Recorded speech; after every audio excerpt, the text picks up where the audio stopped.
ان اللہ لا یغفر ان یشرک بہ ویغفر ما دون ذلک لمن یشاء، بے شک اللہ تعالی شرک کرنے والوں کی مغفرت نہیں فرماتا، اس کے علاوہ جس کے چاہتا ہے گناہوں کو معاف کر دیتا ہے۔ مگر شرک کرنے والوں سے وہ لوگ مراد ہیں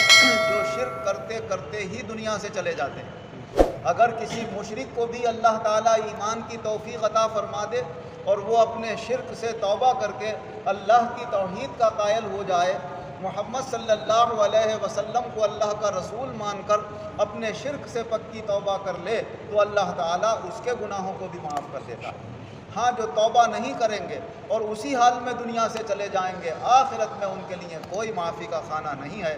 کیونکہ مشرکوں اور کافروں کے لیے ہمیشہ کے لیے دوزخ کا عذاب ہے۔ دوزخ سے اگر نجات پائے گا تو ایمان والا ہی پائے گا۔ اس مبارک آیت میں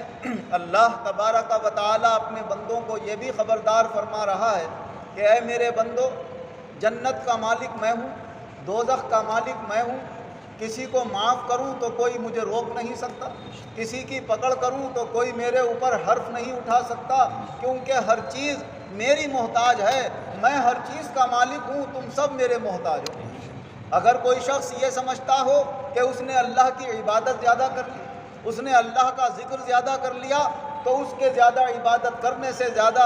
اس کے اللہ کو یاد کرنے سے وہ کسی چیز کا مالک نہیں ہو جاتا، رہتا وہ اللہ کا محتاج ہی ہے۔ جب سب اللہ کے محتاج ہیں تو کوئی شخص اپنے بارے میں یہ نہ سوچے کہ میں نے تو بہت سی نیکیاں کر لی، میں تو بہت گناہوں سے بچا رہا، مجھے تو جنت مل ہی جائے گی۔ یہ شخص ہے کبھی عبادت ہی نہیں کرتا، کبھی نماز ہی نہیں پڑھتا، کبھی گناہوں سے بچتا ہی نہیں، یہ تو جائے گا ہی دوزخ میں۔ تو ایسے شخص کے تکبر اور گھمنڈ کو اللہ تعالیٰ پسند نہیں فرماتا ہے، جو اپنی عبادتوں پر ناز کرنے لگے اور دوسروں کو حقیر سمجھنے لگے۔ حضور نبی اکرم صلی اللہ علیہ وسلم ارشاد فرماتے ہیں کہ پہلی امتوں میں دو شخص تھے، دونوں ایک دوسرے سے بڑی محبت رکھتے تھے، یاری اور دوستی تھی۔ ایک بہت نیک تھا اور ایک بڑا گناہ گار تھا۔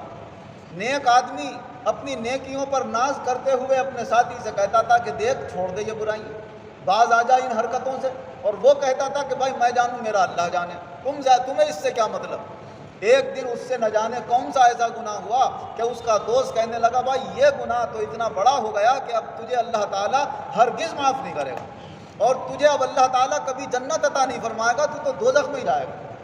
اللہ تبارک و تعالیٰ نے فرشتے کو حکم دیا کہ جاؤ ان دونوں کی روح قبض کر کے ہمارے پاس لاؤ۔ اللہ تبارک و تعالیٰ کے دربار میں ان دونوں کی روح نکال کر پیش کی گئی تو اللہ تعالیٰ نے اپنے گناہگار بندے سے فرمایا کہ تو میری رحمت سے جنت میں چلا جا،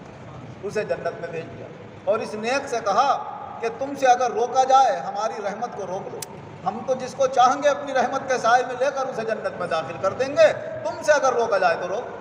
پھر اللہ تعالیٰ نے فرشتوں سے فرمایا کہ اس کا گھمنڈ توڑنے کے لیے اسے دوزخ کا ذرا مزہ چکھا دو، تو اسے دوزخ میں اس لیے اللہ تعالیٰ نے ڈالا تاکہ اس کا گھمنڈ دور ہو جائے اور وہ یہ سمجھ لے کہ نیکی یا گناہ کوئی چیز نہیں ہے، جو کچھ ہے اللہ کا کرم ہے۔ یہ تو بندے کو چاہیے کہ اللہ نے جو نعمتیں عطا فرمائی ہیں اس کے شکریہ میں اور اپنی بندگی کا اظہار کرنے میں اپنے مولا کو یاد رکھے، اس کی عبادت کرے، گناہوں سے بچے، لیکن یہ نہ جانے کہ میری نیکیاں اور گناہوں سے بچنا یہ مجھے جنت دلوائے گا۔ حضور صلی اللہ علیہ وسلم ارشاد فرماتے ہیں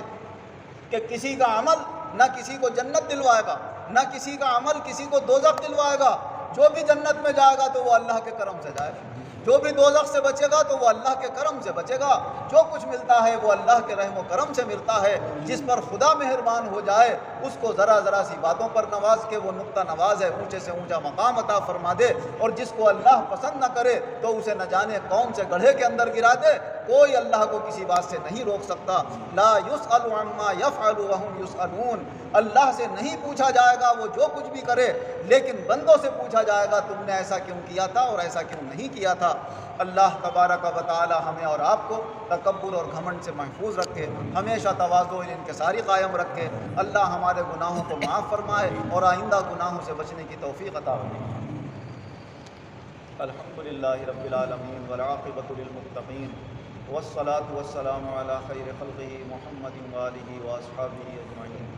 اے اللہ ہمارے گناہوں کو معاف فرما، آئندہ گناہوں سے بچنے کی توفیق عطا فرما، سب طرح کی الجھنیں پریشانیاں دور فرما، سب کو چین سکون اطمینان عطا فرما، بیماروں کو شفا عطا فرما، قرض داروں کو قرضوں سے نجات عطا فرما، بے روزگاروں کو اچھے روزگار عطا فرما، روزگار والوں کے روزگاروں میں خیر و برکت اور ترقی عطا فرما، دنیا اور آخرت دونوں جہان میں ہم سب کو اچھی کامیابی عطا فرما۔